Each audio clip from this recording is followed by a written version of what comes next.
First week of April, and we're here with you on Behind the Plate with Maren and Nate, and along with Maren Angus Combs, the Nebraska softball writer for SI.com, among other things. I'm Nate Rohr, the play-by-play voice of Huskers softball, and what a week last week for Nebraska. They go up to Madison, they sweep the Badgers in a hard-fought three-game series. Then they come back to Bowlin Stadium yesterday, and they beat Kansas 4-0, and it was really about as complete a win as Nebraska's had this year. So the Huskers have won their last 6 games. They've won 11 out of 12, are playing their best ball of the year without question. And it feels like it's different heroes. It feels like it's different parts of their game. Just a lot going right for Nebraska right now. Yeah, it's like there's someone new every game that's coming through in the clutch moment, and it's so exciting to see how well they're playing. I know I texted you yesterday. I'm like, oh, watch out, because they look really good. Yeah, and the Kansas game, I think, displayed all of that. They played well defensively. They pitched well, obviously, not giving up runs. And this Kansas team and this Kansas win is legit for this team. The Huskers faced RPI number 30 in Kansas. And remember, the Jayhawks still have 3 games against Texas at home, and the Longhorns are right at the top of the RPI rankings. And then they have 3 against Oklahoma State in Stillwater. So regardless of how Kansas performs in those games, they are going to stick in that 30 range in terms of RPI. So this is a win that I think is going to gain equity as the year goes on. So exciting things for Huskers softball. We'll recap the weekend that was in Madison and also look back on the game against Kansas. Also, we'll look forward to a huge series for Nebraska this weekend as they take on the Penn State Nittany Lions. And we'll take a quick fly over the Big Ten Conference. The Huskers right now 5-0 in the league. They're a half game behind Michigan for the conference lead. The only difference is the fact that Nebraska was not able to play the third game of the Illinois series. And I think especially with the Illini's struggles to this point, it's safe to say that the odds would have been very good that Nebraska had won that game, but unfortunately it was not played. But let's start out, Maren, with a look back at the Wisconsin series, because, you know, Wisconsin came in at 12-17. They came in, we mentioned it last week, their RPI was not very strong in the hundreds. And yet, you know, they have a tradition of success there. Yvette Healy's been there for 14 years. And you feel like it's just a really tough place to play and win at. It's the weather's never good. Their fans are right on top of you. It had been a really hotly contested series. So, you know, maybe by RPI and records, you were thinking that it should be a series Nebraska sweeps. But I certainly went out there thinking if they just win this series, I'll be pretty happy. The fact that Yvette Healy has been there for 14 years just made me like, wait, what? I remember her getting there like yesterday. So, but yes, I think we talked about how badly they just needed to win the series. Sweeping wasn't necessarily on my radar. Yeah. Just because Wisconsin has played this interesting schedule where I feel like their RPI is a lot lower than the non-conference schedule that they played, and it's just it weird. It's a weird situation for them, but sweeping them on the road. Yeah, I wasn't there, but how was the weather for you? A little chilly, a little damp. I mean, it didn't rain on us. That's good. But first pitch temps: 50 on Friday, 43 Saturday, 46 Sunday. Wind all 3 days. They had us outside because, for some reason, Wisconsin Athletics has decided, you know what, we're never going to spend on facilities. Ever. Their facilities are not good, like across the board. Like they just put money into Camp Randall for football, but otherwise not great. But yeah, it wasn't pleasant. And, you know, their fans can be tough. I will say it was spring break, so the atmosphere wasn't quite as sharp as it could have been. But at the same time, you always feel like Madison's going to be a tough place to play. And then, Wisconsin's a team that was kind of at the end of its rope. They had lost the series at Iowa. And that game on Friday, I think, displayed how tough it was going to be for Nebraska, because the Huskers get a home run from Talia Tokheim in the second inning, take that 3-0 lead. Then what happens? Wisconsin comes right back, and they put up a 4 spot, starting with Emmy Wells' home run, and then the bottom of the order produces 3 runs, or at least sets the table for 3 runs, and Ava Cusack drove in the last 2 with a double to give them a 4-3 lead. And I think that just set the tone for that game, where Wisconsin was going to be there, and you couldn't really expect Nebraska to overwhelm them. And even after the Huskers put up a 4 spot in the 4th, again, the bottom of the order producing for the Huskers, Wisconsin comes right back and puts up 3. I think it says something about that Nebraska team, though, that they kept hacking away. And even as Wisconsin seemed to take some momentum, Nebraska answered right back and was able to get it right back. And with players that you didn't expect. Mm-hmm. I think Talia Tokheim. Mm-hmm. Oh, my goodness. She, ever since she came back from her injury, has just been on fire. And having the game that she did on Friday, that was what they really needed. They've been waiting for somebody, I think, to lock down one of the two of designated player or right field. And I think it's always been in the back of everybody's minds, hey, Talia's coming back. Yeah. And she is an elite talent as a hitter, good power, good contact, good knowledge of the strike zone, a smart hitter. And so I think there was always a thought, hey, when Tokheim gets back, that's going to be a bat that matters for us. I don't think they saw this level of production coming from her, but the fact that they got it from her, they were expecting some of this. I don't know that they were expecting all of it. And she was definitely a big spark in the Friday game. We mentioned that game was tied at 7-4. And then in the top of the 5th inning, Sammy Bland leads it off with a home run. I want to talk about Sammy a little bit, because here's a freshman with such poise, such confidence.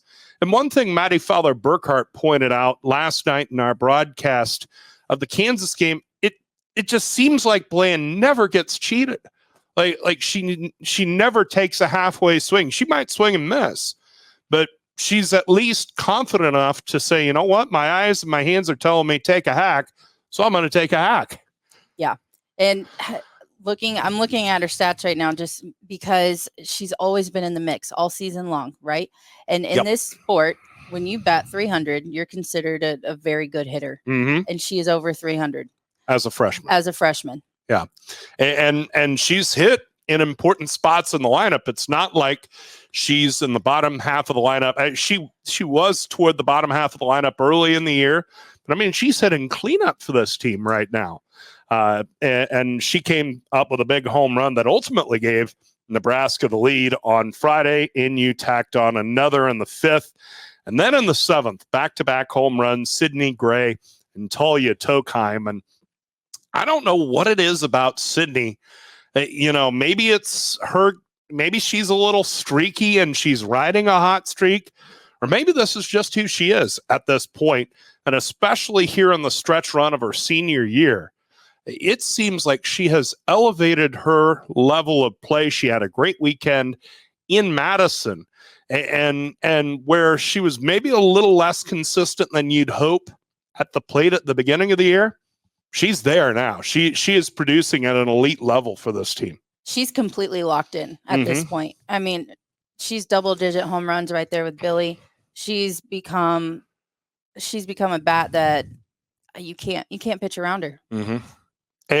She has shown this type of production, but just the fact that she's been able to sustain it the last couple of weeks is even a step forward for her. And she's a senior, and sometimes that senior year thing doesn't pass without having some effect on the player. It either hits them and they get kind of overwhelmed by the thought that their career is about over, or they turn it up a notch and realize, you know what, I'm going to walk off this field with no regrets. Now, I will point out, I think Sid has one more year coming to her if she wants it. I don't know what she's going to do with it. But at the same time, if this is it for her, she is definitely leaving her mark on this program. Yeah, and with Sid, you look at her production over the course of the four years, Mm-hmm. 3 and a 3.5, 3.5, 3 and 2/3. She's chasing down her sophomore year numbers, right? So she's almost there with home runs. Her sophomore year, she had 11. She's at 10 now. Yeah. The biggest difference with that is that she had 44 RBIs. Mm-hmm. And you know, there's time for her to get in that neighborhood. I don't know that she gets to 44, but she can at least get in that neighborhood. And she and Talia Tokheim go back to back to start the 7th inning with home runs. You know, 2 players that have fought through injuries. Gray had a devastating leg injury as a freshman.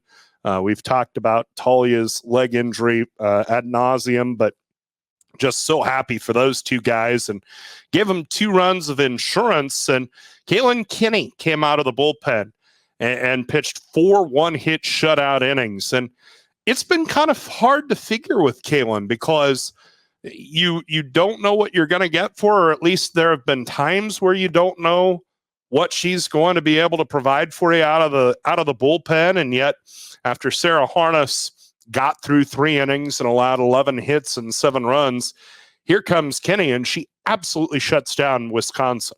Yeah, it's kind of amazing to see how well Kaylin has done, especially recently, right? Because she's really picked it up. Her ERA is still over 4, but she's shutting down the other team. She, that's another senior. Yeah. And I think there was a point this year with the Jordy Ball injury, with the added workload, all the hype, all the interest around this team.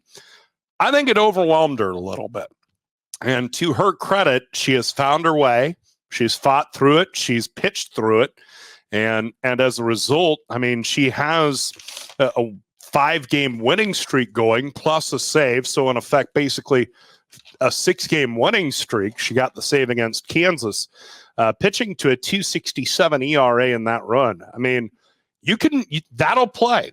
That'll work. Yes. And again, that's been in conference. It's not like it's been, lesser midweek foes.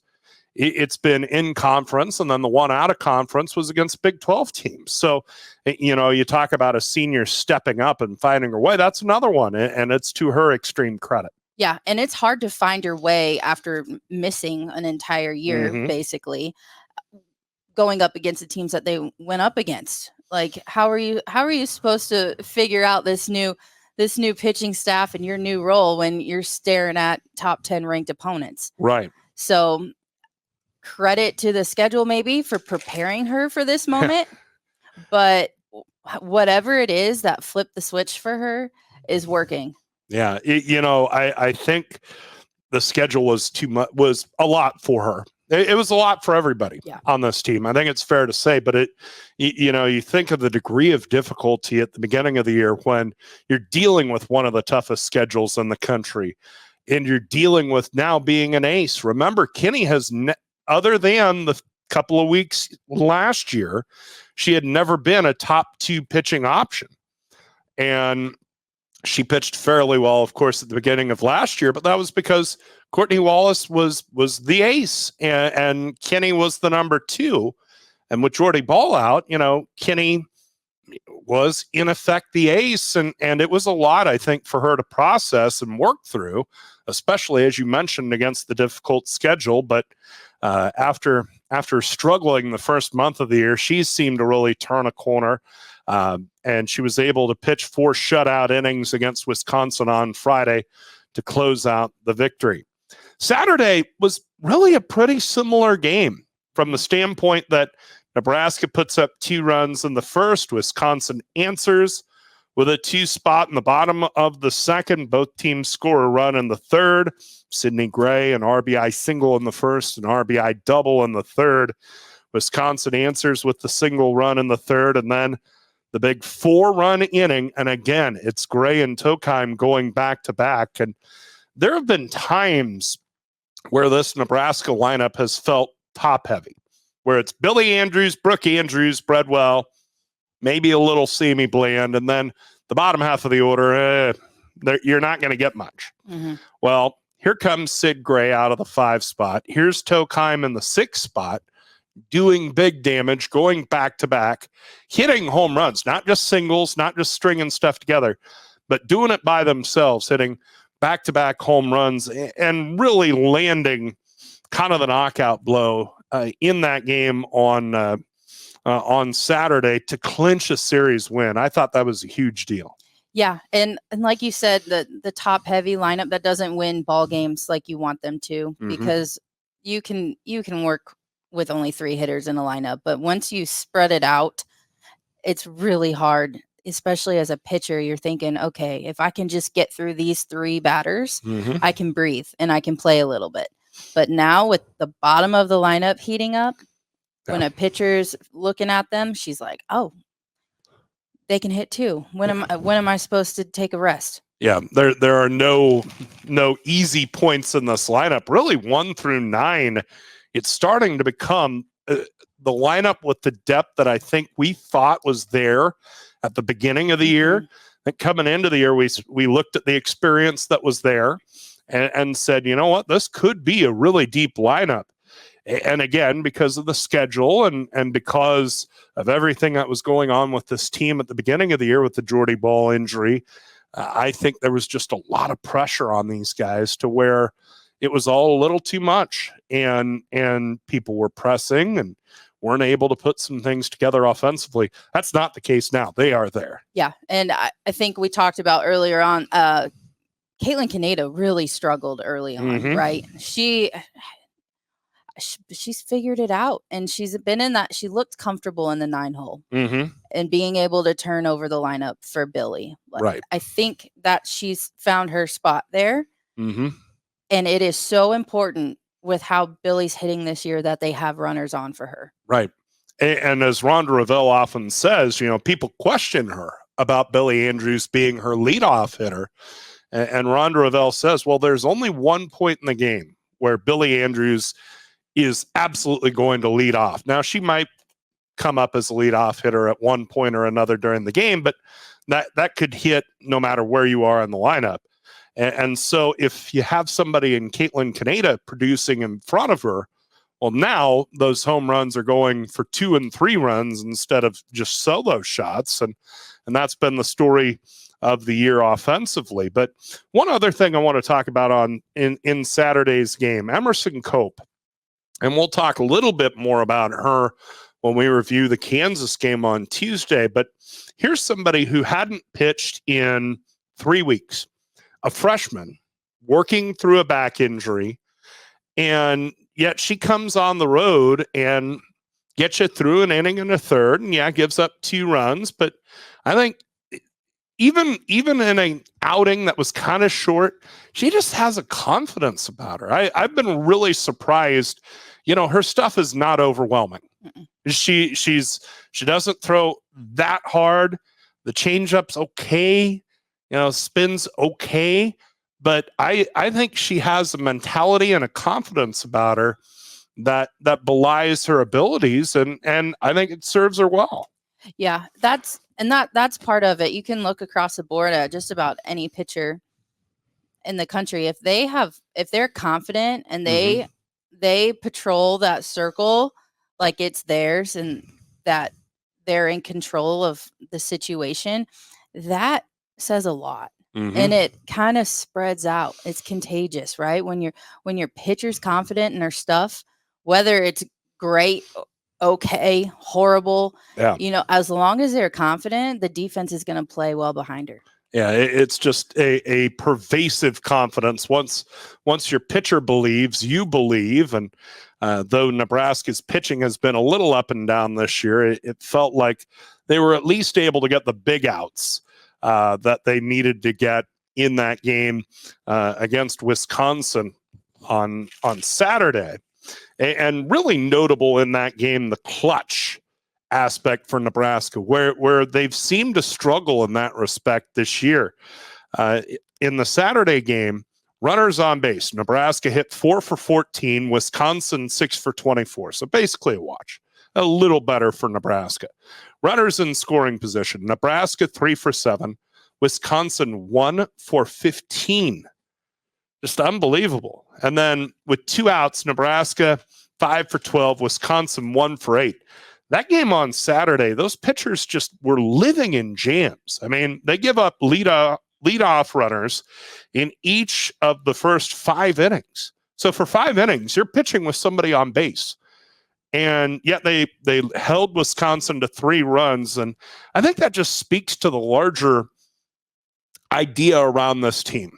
You know, there's been a lot of not ideal around this team when you consider the injuries, not just Jordy Ball, Abby Squire, Dakota Carter, and even the people in the lineup. There have been a ton of injuries that have kept people out for a weekend or a few games or what have you. The schedule's been overwhelming at times. And so it's just felt like you've had to piece it together. You've had to work through bad situations. And it was kind of crystallized, I think, in what the Husker pitchers were able to do on Saturday. Even though there were people on base, they took a deep breath and they were able to work through it. Look, none of the pitchers besides Jordy are strikeout pitchers. Right. Not one of them. And their ball is going to be hit. Yep. And at this point, I always remember this. Okay, I was 10. Dr. Dot Richardson said, offense wins games, defense wins championships. Mm-hmm. And as long as the defense is playing well, because the ball's going to be hit, sure, they have a chance to win. Yeah. And the Huskers did not commit an error the first 2 games out in Madison. And then it comes to Sunday. And you know, you're playing with house money. I think as a road team, you've won your first 2 games. And so you get to Sunday and, you know, this is a really competitive group. So I didn't exactly think that there was, I didn't think they would say, well, we've won the first 2. We're good. I think for a variety of reasons, they were as locked in as they could be for a third game. And the shape of this game was pretty similar to the other 2 in that Nebraska scored early, Wisconsin answered. And Wisconsin actually had the 4-3 lead going to the 6th. And Nebraska needed to lean on their pitching a little more to keep it at 4-3. They were able to do it.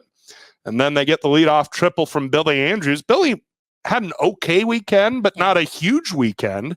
Yet when the Huskers needed her, top of the 7th inning, they need a run. She leads off the inning with a triple, and they get what they needed out of her and get that tying run across. Yeah, she's not perfect. She's not going to have a great weekend every weekend, but when you need her in the clutch moment, she's there. Yeah.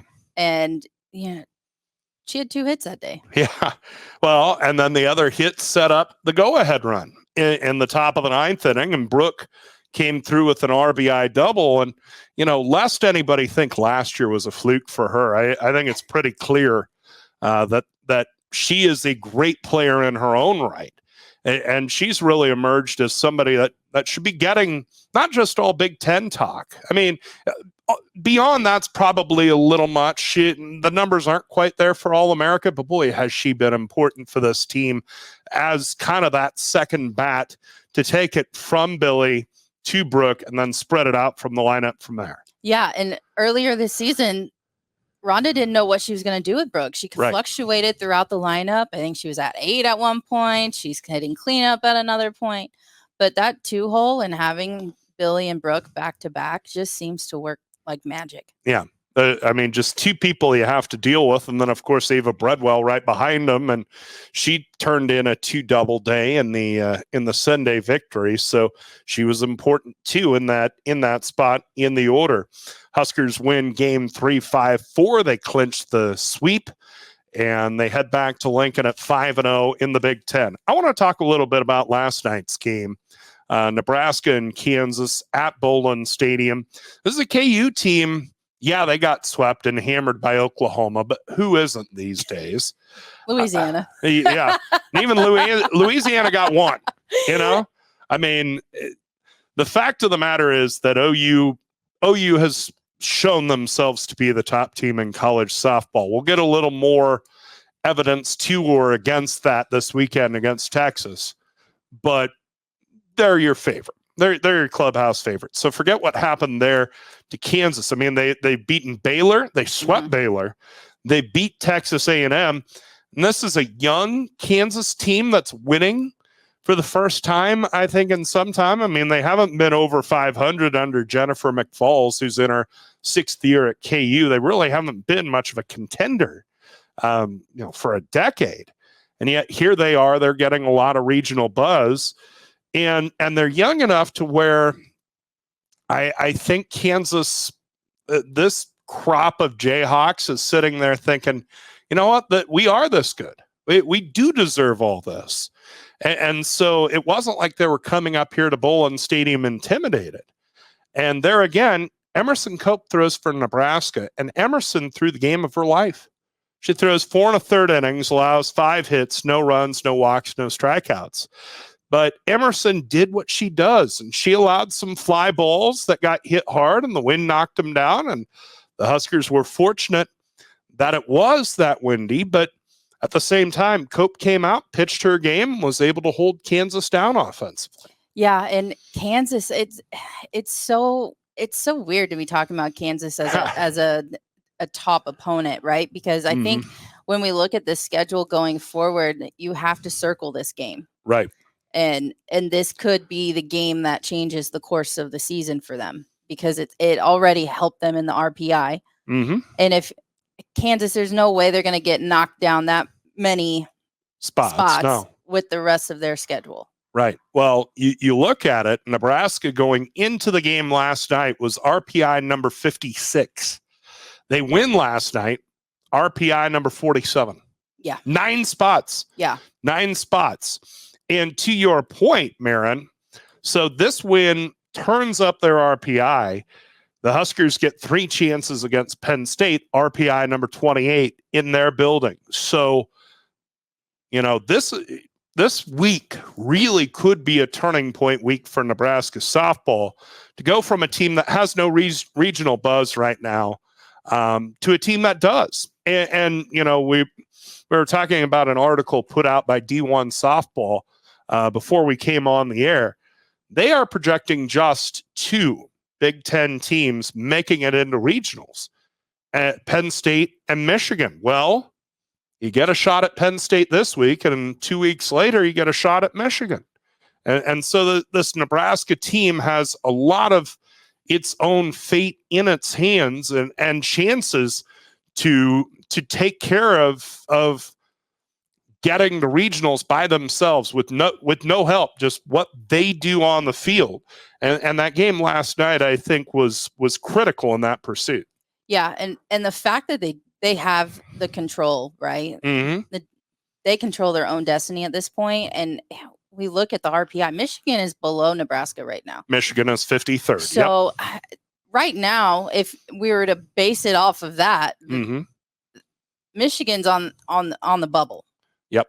So it's interesting that they have Nebraska out, but the girls are on a heater.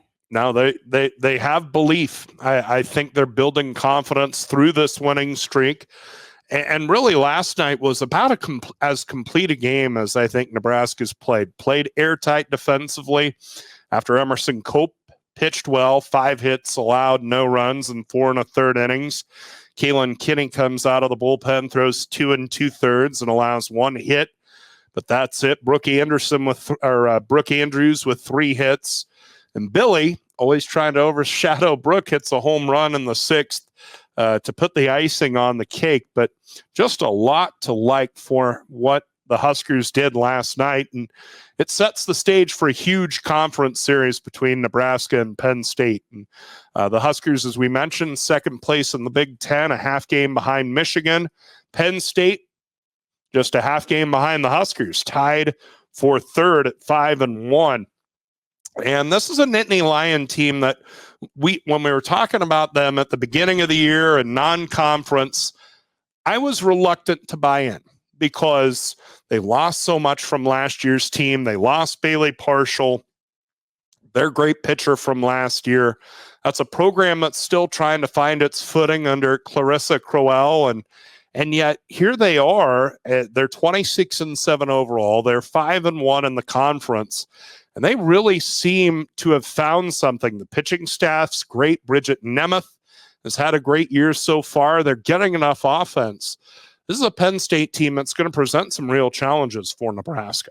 Nebraska's going to have to watch what Maryland did against Penn State, because Maryland went to extras twice, winning one of them. Mm-hmm.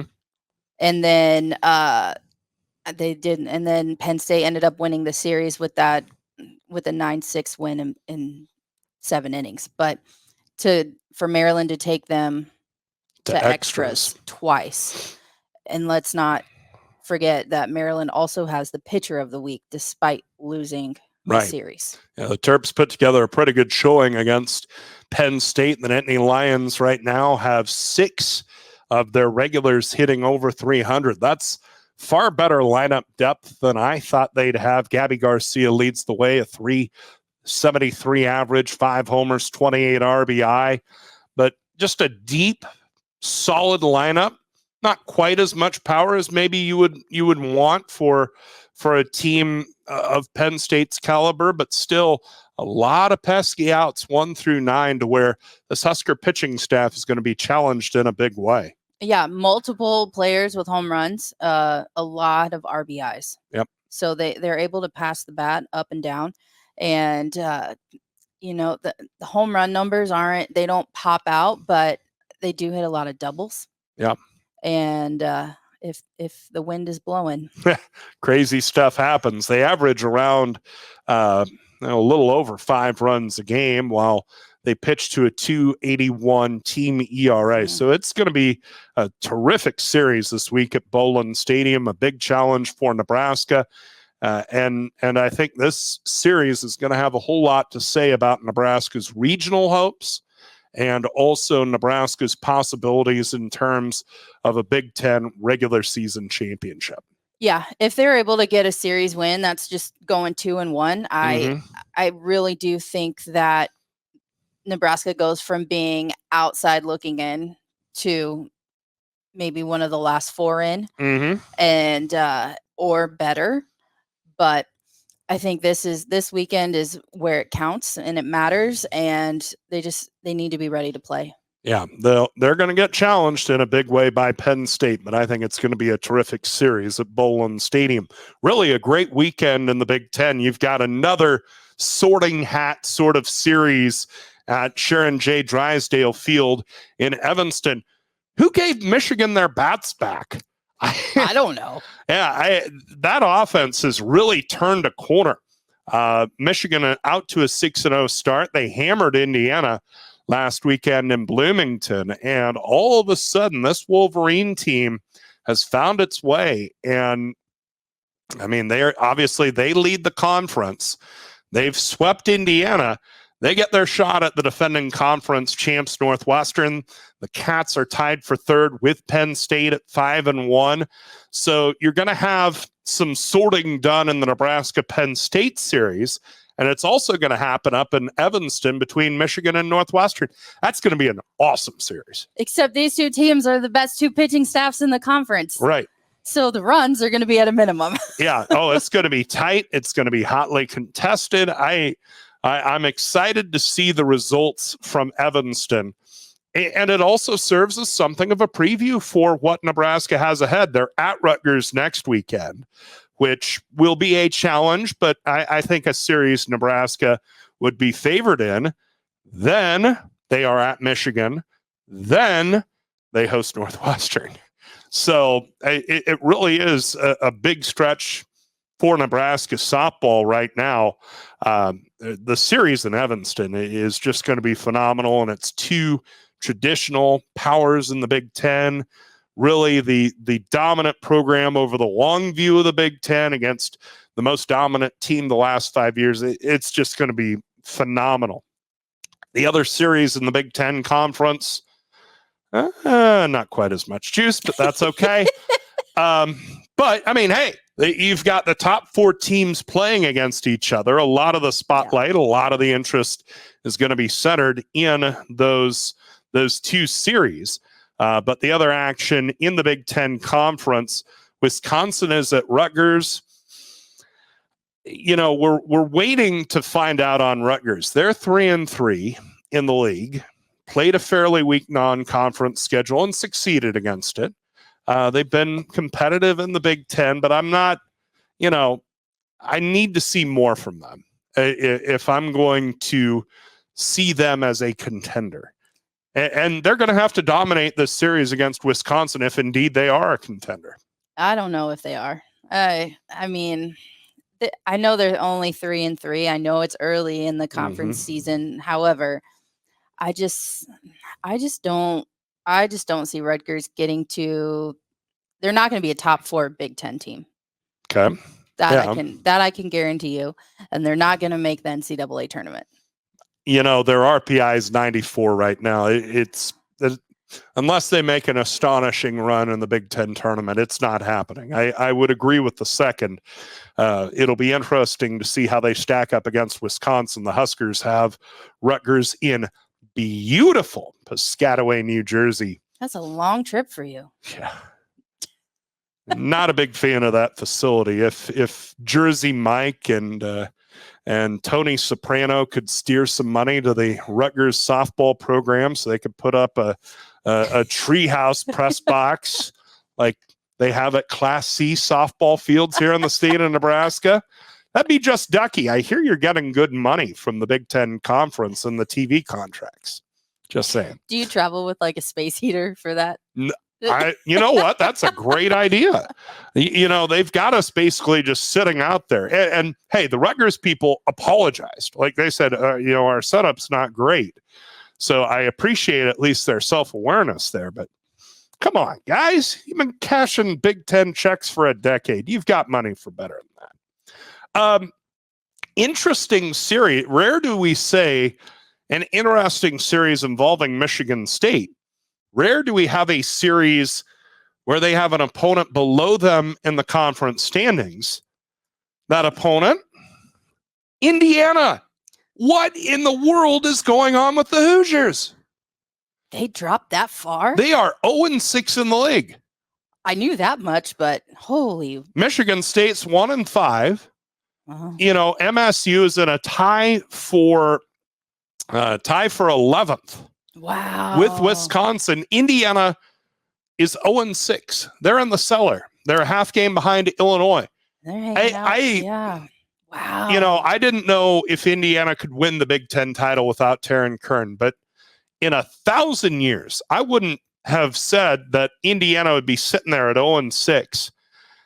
And they're out of time. Really, to get right. I don't even know how because, they're second in the conference in hitting. Mm-hmm. They have a collective batting average of .310. Yep. They are 1, 2, 3, 4, 5th, 6th with ERA at a 3.18. Right. They brought back everything from last year's team except Taryn Kern. And yet here they are. And by the way, their RPI is 52nd. So in terms of RPI, they are 4th in the Big Ten, just ahead of Michigan, just behind Nebraska. I mean, at conference standings, I don't think factor into the NCAA selection, but especially if Indiana gets something going, you could have the really weird scenario where Indiana, and if they get something going, they'll be about 7th in the Big Ten or whatever, but their RPI could be strong enough to where they're selected, but they're 0-6 in the league. Like, how do you start 0-6 in the league? And yeah, I know they played a Michigan team that's at the top of their game right now and playing really well, but man, like I said, you could have told me in a million years Indiana was going to start 0-6 and I wouldn't believe you. No, and not with this team. even looking at their schedule, at how they played earlier, the win against Oregon. Yeah. They beat Kansas. This is mind-boggling. Extra innings loss against Arizona. They kind of stubbed their toe in the middle of March, and they just haven't gotten back up. Yeah. I would say, looking at this is what started it. That's a 10-4 loss against Florida, followed by a 10-0 loss against Florida. Right. Ever since then, they've got the one win against Louisville. And then that's it. That's it. And it really shot their confidence, which is strange. I mean, Florida's good, but enough to where you fold up? Yeah, no. I don't get it. No. Something else might be going on that we don't know about. Yeah, it's tough to say. So, Indiana, kind of last chance cafe to get things going right at Michigan State. Iowa at Purdue. And the Hawkeyes have been decent in Big Ten play. They're actually sitting at 4-2 in a tie for 5th. I'm a little surprised Purdue has held up as well as they have, at least in the league, 2-4. I mean, I feel like this is a series where Iowa wins. The question is, do they sweep? Yeah. When Jalen Adams is pitching, they win. Yeah. So I would count that for 2 wins. Right. Who knows about that third game if she's not pitching? I just say they win the series. Okay. Yeah, that seems right. Where they go out there, you win 2 out of 3 on the road. Illinois at Maryland. I mean, Maryland's held up okay this year, all things considered, under a first-year head coach. They're 3-3 in the league. Indiana right now feels kind of like Illinois last year. Yeah. And the Illini just haven't gotten back on their feet. And they collapsed, flat out fell apart the Saturday game against Nebraska. And of course, they go out and get swept the week after. I don't know if they get right this year. Yeah, I think this year's a wash for Illinois. Yeah. When you look at their record, you look at their RPI. If at this point you're not making the NCAA tournament, do you start preparing for next year? I don't know. I mean, you can kind of do that. You're also trying to play your way at least into the Big Ten tournament. Remember last year, they needed a late surge just to get into the conference tournament that they were hosting. Right. So I think that's job one. Get yourself at least into the Big Ten tournament. And then from there, the chips fall where they may. I look at this series. I think Maryland wins it. I'm not so sure they don't sweep it. Yeah. With how Maryland played over the weekend. Yeah. And how Illinois is playing right now, I actually expect Maryland to sweep. Your pick is Maryland sweeps. I'd probably go that way too. One more interesting series, and I talked about sorting hat series. Minnesota's 4-2 in the league, and they take on Ohio State this week in the Twin Cities. Ohio State 2-4. I think that's really disappointing for them. They put together a nice non-conference run, and yet here they are 2-4 in the league, and it just seems like it's their story. Like they're good enough to where you think, well, they might be a regional team, and they're always going to be kind of on the cut line, but in conference they haven't gotten it done. And as for Minnesota, they stumbled down the stretch of non-conference, and they've kind of gotten their legs back at 4-2. But it was a Gopher team that I was at least wondering, maybe they're a regional team and they're 66th in the RPI. And Ohio State's sitting there at 58. I feel like one of these two teams is pretty well tapped out of the at-large conversation. Not to say that both are in the thick of it right now, but whoever loses this series, I think has too far of a road to go to get back in the at-large talk. Right, because for softball, the NCAA tournament, you won't get an at-large bid under 500. Mm-hmm. So Minnesota overall 18-15. So right on the line. Ohio State 19-12. Yeah. So if whoever loses the series is going to be sitting in a very difficult position. Right. And, your RPI is probably going to drop. I mean, if Minnesota loses this series, I think they're sitting there in the 70s with 5 weeks to go. And that's too far to cover. And I mean, even if Ohio State loses this series, they're in the mid 60s. That's, you think about it, 50, you start to have a chance, but you need a lot of things to go right. You need to be about RPI 40 to feel good. Yeah, because anything can happen in conference tournaments. Sure. Right. But we saw it with the men's basketball tournament this year. Absolutely. A lot of bid stealers. Right. And the SEC is going to get 12 at-large bids. Yep. So the tickets are going to get pretty sparse. that minimizes things. Yeah, it really cuts your margin for error. And, some of the projections, we're seeing only 2 Big Ten teams in. Right now, the RPI picture for the Big Ten, you've got Penn State at the top of it at 28. Again, that's why we keep mentioning that's a huge, huge, huge series for Nebraska. Northwestern at 42, the Huskers at 47, Indiana 52, Michigan at 53, Ohio State 58. So that's kind of your picture right now. And so this is going to be a huge weekend. And between what happens at Bowlin and what happens in that Michigan Northwestern series up in Chicago, I think we're going to have a much clearer picture as to how this Big Ten sets up this year. Yeah, this weekend is going to determine a lot. I think it'll determine most of the picture. Yeah. We're going to have a very good idea after this week. So when we chat with you next week, we will review the big series, Nebraska and Penn State. We'll also get you ready for the Huskers at the Rutgers Scarlet Knights. And we'll review the series between Michigan and Northwestern. That'll wrap it up for us this week. For Maren Angus Combs, I'm Nate Rohr. Thanks for watching. Thanks for listening.